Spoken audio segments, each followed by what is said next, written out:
Olá, seja novamente muito bem-vindo ao nosso canal da Rendo, a Rede Nordestina de Diagnóstico Oral. Vou aparecer agora, atenção, estou aqui, né? Muito bem, então nós vamos hoje dar sequência às nossas aulas. Nós vamos começar hoje falando sobre as lesões orais relacionadas à prótese. É uma aula curta, informativa, cheia de imagens.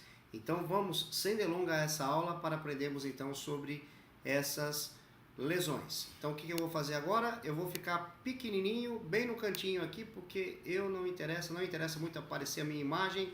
O que eu quero é que vocês vejam as imagens clínicas, ok? Então vamos lá, vamos abrir o nosso display e vamos ver então a nossa aula.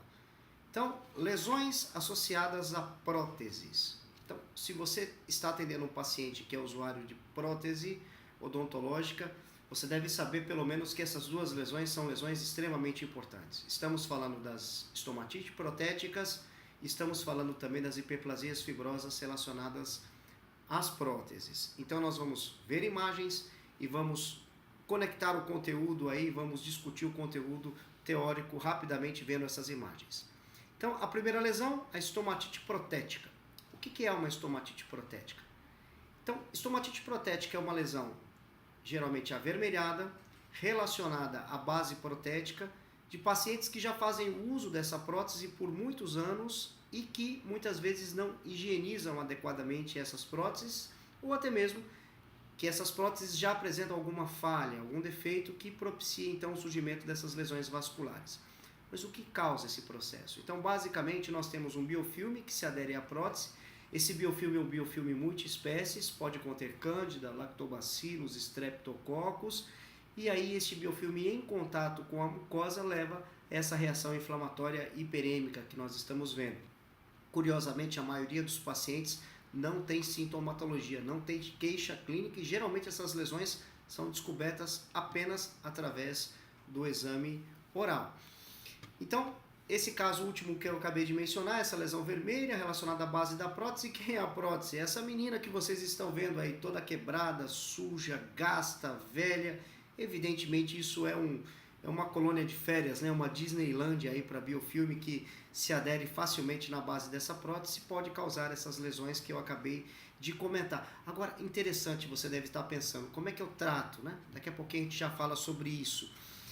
Curiosamente, se eu fizer um cultivo microbiano, esse daqui é o Meiocromaga candida, da base da prótese, da mucosa do paciente, o que eu vou observar?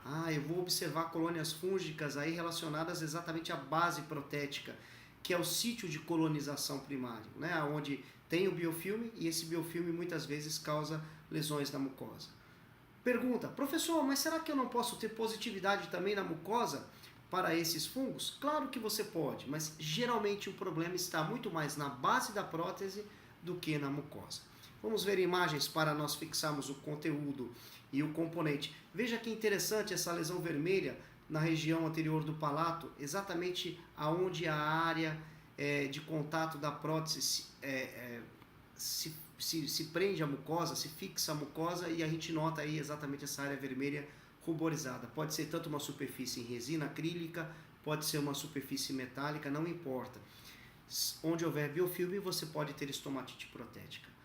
Aqui você vê a impressão da base da prótese na mucosa do paciente, na região anterior do palato, e você nota também essas áreas mais avermelhadas. Evidentemente, isso pode ser mais pontiforme, isso pode ser mais disseminado e pode até mesmo ter um crescimento mais papilar. Aqui um exemplo de uma estomatite protética mais pontiforme, né? Alguns pontinhos vermelhos, o paciente já usando essa prótese por muito tempo. E aqui nós temos um crescimento mais papilar. Lembrando um detalhe importante, uma dica importante. Quando você tem um crescimento papilar, muitas vezes você já tem uma colonização fúngica na mucosa do paciente, uma positividade para a cândida. Esse paciente, além de apresentar essa hiperplasia papilar, ele apresenta uma hiperplasia fibrosa em rebordo alveolar. Então é possível notarmos essas duas lesões. E nesse caso em questão, o que nós observamos? Observamos que o paciente, embora já usasse uma prótese por muito tempo, essa prótese era relativamente bem higienizada, mas ela tinha já ali uma linha de fratura. A gente observa a positividade para a cândida, tanto no palato quanto na prótese do paciente. É claro que o problema maior é na prótese, a gente sempre diz isso, então a positividade maior na prótese. Então, como tratar esse caso? Nesse caso, nós optamos então por higienizar a prótese, orientar o paciente com relação a esse procedimento, fazer um desuso noturno e também utilizar miconazol gel, tanto na base da prótese quanto na mucosa do paciente. Em uma semana, qual foi o resultado? Impressionante, não é? Então a gente nota que o desuso da prótese noturno, bem como também a utilização do miconazol, foram eficientes em reduzir de fato essa estomatite protética. Essa é outra lesão que nós queremos discutir com vocês hoje, as hiperplasias fibrosas inflamatórias.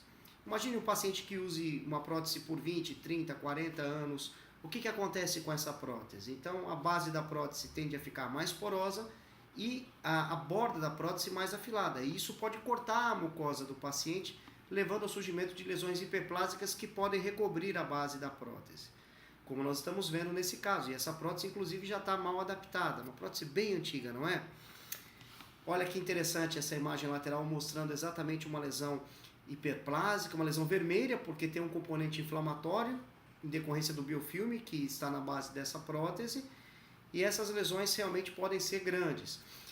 Antigamente nós tínhamos os pacientes que faziam prótese com, ainda deve ter, né, imagino, com aquelas câmaras de sucção, né, onde faz uma adesão, um buraco no centro da prótese para fazer uma adesão ao palato. Então a gente nota esse crescimento mais papilar e lateralmente a gente nota também a presença de uma hiperplasia fibrosa. Olha só essa hiperplasia fibrosa inflamatória também exuberante, não é?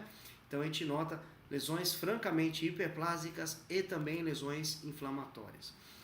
Quando esse crescimento ele tem uma vala central, né, uma área central, né, mais profunda, às vezes é ulcerada, né, alguns autores chamam isso de epúlide fissurada. Então, o paciente usuário de uma prótese total inferior, com esse crescimento hiperplásico bem evidente, inflamatório, como é que se trata isso?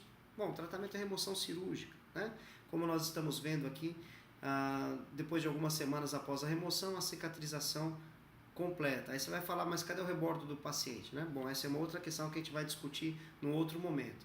Mas o que a gente percebe é que essa hiperplasia ela foi devidamente removida. Às vezes nós temos hiperplasias que têm um crescimento pedunculado. E aí o formato dessa hiperplasia lembra uma folha de uma árvore. É por isso que alguns autores chamam essa lesão de hiperplasia tipo folha. Olha que interessante, no centro do palato, uma lesão vermelha, hiperplásica, a consistência é borrachoide, e quando você observa agora o deslocamento com a espátula de madeira, você vê uma área isquêmica, que é exatamente a área do pedúnculo, onde você tem a nutrição vascular dessa lesão. Como é o tratamento? Mesma coisa, remoção cirúrgica. É claro que se o paciente continuar usando a prótese, como essa prótese que nós estamos vendo, o paciente pode ter uma recidiva da lesão. Então, remover a prótese, reembasar a prótese, trocar a prótese, tudo isso é muito importante. Embaixo a gente vê o histopatológico mostrando então um tecido fibroso e adjacente ao epitélio, está bem pequenininho, mas dá para ver também o infiltrado inflamatório localizado. Então, o antes e o depois, e é isso. Esse vídeo é curtinho e a ideia dele é exatamente nós falarmos sobre a importância de compreendermos então essas duas lesões que são extremamente importantes. Ok? Então é isso. Vou ficar um pouquinho maior agora. Opa, voltei. Se você gostou, dá um like. Assine nosso canal e nós vamos ter mais vídeos à frente. Um abraço bem grande do Paulo Bonan para vocês. Valeu!